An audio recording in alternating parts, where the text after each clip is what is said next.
You can give yourself a pay raise or a pay cut anytime you feel like it. You just have to realize that it's not like your regular job where you just show up and you're going to get it. No. You want to show up and show out. Typically what it takes to go from here to there, it is so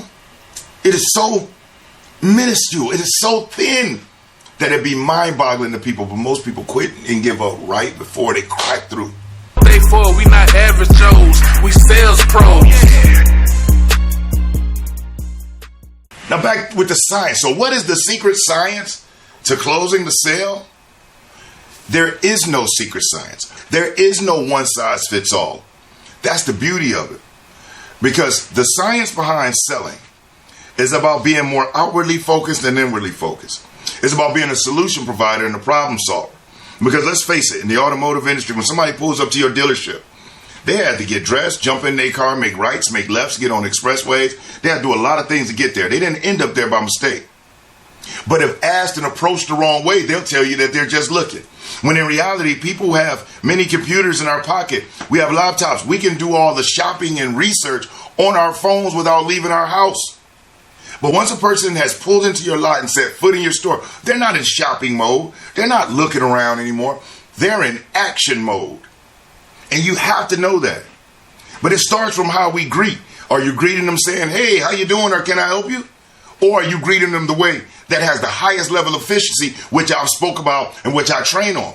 Most people approach with those two questions and then they wonder, why do they keep getting turned down so many times? Why do they keep getting rejected on coming into the dealership? Why is it so hard for them to get people in the seat? Because you're giving them an option. You're shooting yourself in the foot and saying, nice shot. Okay? And then from that, when we sit down, what questions are we asking? Are we doing an interrogation, just only asking them about that vehicle? Or are we learning about the person sitting across from us? Because understand this, that vehicle, that piece of plastic or metal, it is an inanimate object that does nothing without human interaction. That living, breathing person that's sitting on the other end of that table from you, that's who makes the decisions. That's who you want to make sure you help feel confident. That's who you want to build the value for. So when you're sitting down and you're going through the qualifying and all you're doing is talking about that inanimate object, you're missing out on the person, on the real decision maker. Then when it's time for you to ask for the order, the vehicle isn't going to pipe up and say, yes, we'll take it.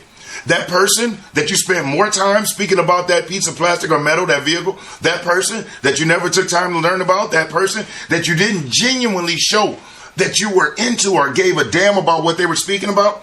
It's like they say, well, yeah, you know, me and my significant other. And it's like, oh, you married? Okay. As opposed to, oh, really, married? What's your significant other's name? Now, let me ask you, where do they think you are right now? Do they know what you're doing? Well, if you find something that you really like, are you the judge and jury, or would you need their participation? These things are ignored. Then later on, when it pops up, oh, I got to talk to my significant other. Is, oh, man, these people playing. They should have told me that earlier. No, you should have asked. Remember something. It is never up to a customer to disclose information just voluntarily if it's not asked. It's just like the police. When police are interrogating, I've seen videos because I watch those police interrogations, just looking at the skill that these officers ask questions and how they can get somebody to willingly open up everything on themselves, knowing that they're going to be looking at life in prison solely through the way that they ask questions. Okay? But when you look at an interrogation and they're asking questions of the people, they have multiple ways. Some ways is questions just to help them feel more confident. Other ways are questions to put the pressure on, and the other questions are just the ones that is locking it down. But it's extremely uncomfortable. It's meant to be uncomfortable. It's meant to make the person feel like they're in a corner, and it's meant to make the person feel like they're being ganged up on in a police interrogation. And when the customer is at the dealership, when they're in that desk and they got a sales rep, a manager, and a team lead kind of standing over them or making them feel cornered, the defensive wall goes way up. Way up. Okay? So it's not just about asking questions. It's about asking relevant questions. And then it's the tonality that we're using. Okay? And if we take enough time when we're in the qualifying phase, which is really just having a conversation, you don't want to rush that. You do not make any extra money by being the fastest one to greet a customer and get them out the store. As a matter of fact, you may be the one that's costing yourself the most money. Because when you're sitting there and you're building with this person, realize this, the more a person shares with you about themselves, the more they will trust you. You notice I didn't say, the more you share about yourself to somebody else, the more they trust you. No, Thank you so much for checking out the video. If you haven't already, please hit that like button because it really helps the channel. And if you haven't already subscribed, hit the subscription and make sure that you click the notification bell so you'll be updated whenever I release new videos.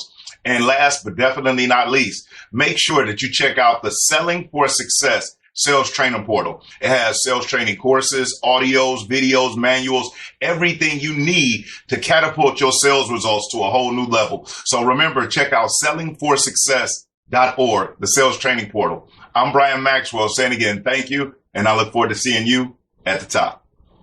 The more information a person shares with you, the more they trust you. It's like your best friend. Why is your best friend your best friend? Because they know the deepest, darkest secrets about you. They're still cool with you. And guess what? It stayed under tight seal. They know everything about you. Your significant other. Out of all the men or women that you date and you interact with in your life, why is that one your spouse? Why is that one so special? Because they know more about you than anybody else and they still love you. They have appreciation for you with everything. Think about it. When we're dating somebody, how do we feel more comfortable with them? The more we tell them about ourselves. It's not the more we learn about them, because some people sit there and talk you to death about themselves and you feel like you don't know them at all. But when somebody makes you feel comfortable enough where you can start relaying information to them and deeper and darker things, well, that increases our trust in that person. So how do we apply this in sales? The more information you can get a guest to share with you about them, the more they'll trust you. And I'm not talking about relevant information about that dang on vehicle. When you can get people to share with you the people, places, and things that matter the most to them on this planet, and they're willing to open up that to you when it's time to speak about that piece of plastic or metal, that's nothing. That's nothing.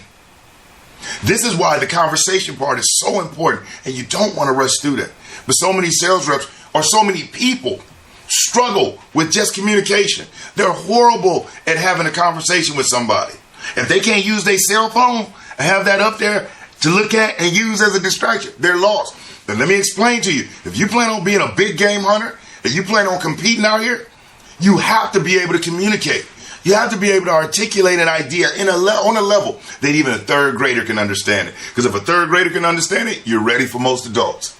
So the secret science of selling, to closing the deal, is the art of listening with the intent to understand. It is what your intention is when you're going out to approach this person or when you're making the phone call. And you know, if you're picking up that phone and you're saying, man, I hope this go to voicemail. And then it goes to voicemail, you're like, yeah, that's a crazy way to think. Because you don't make money by speaking to a voicemail. You make money by getting the person on the other end and getting that person to convert. But that's the mentality.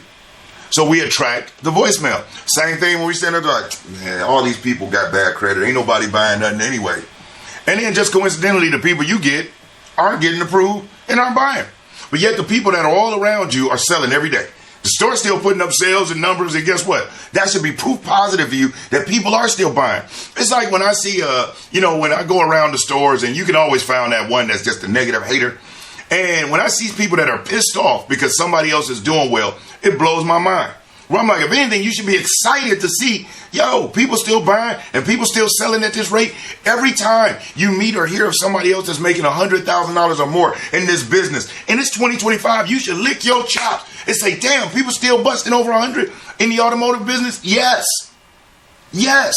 Without college degrees, without knowing everything about a vehicle. I don't work on cars. I'm not a motorhead, never have been.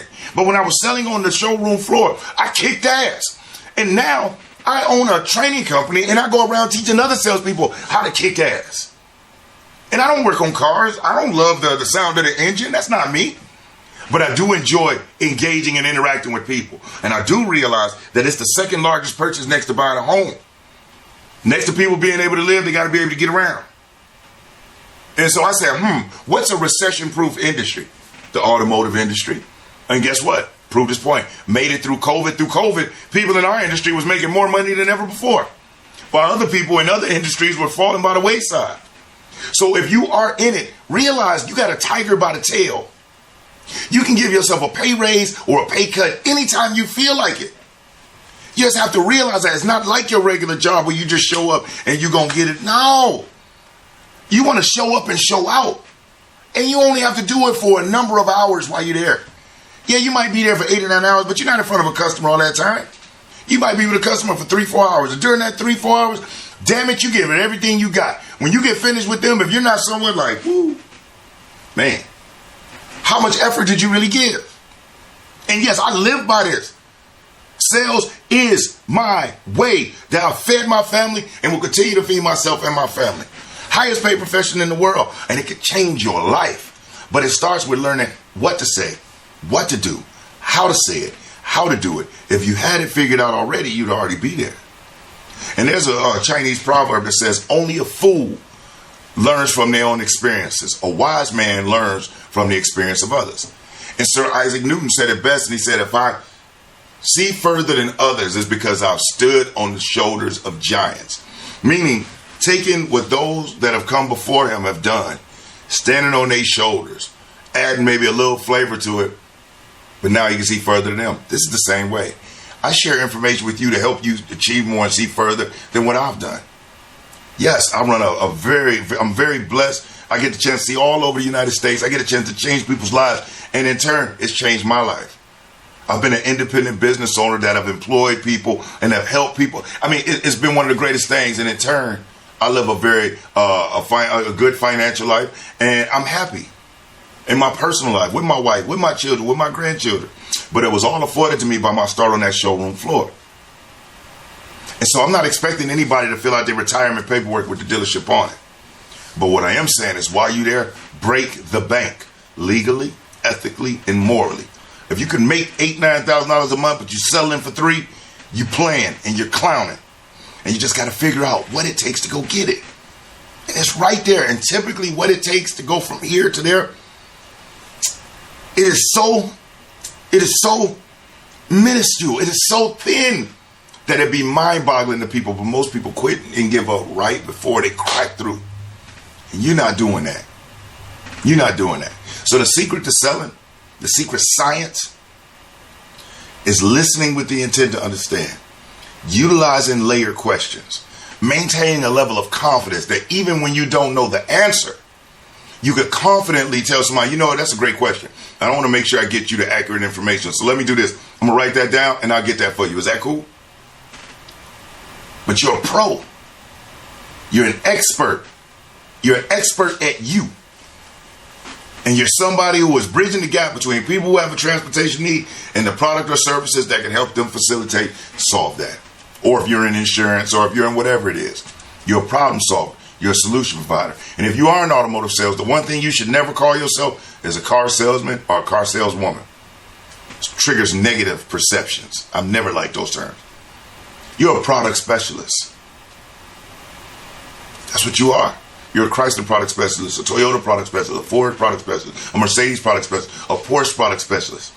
And you know what that'll do? That'll make somebody say, what is that?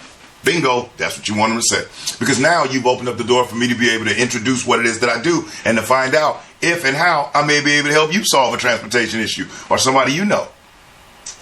See, by utilizing certain names that aren't common, at first somebody say, well, what is that?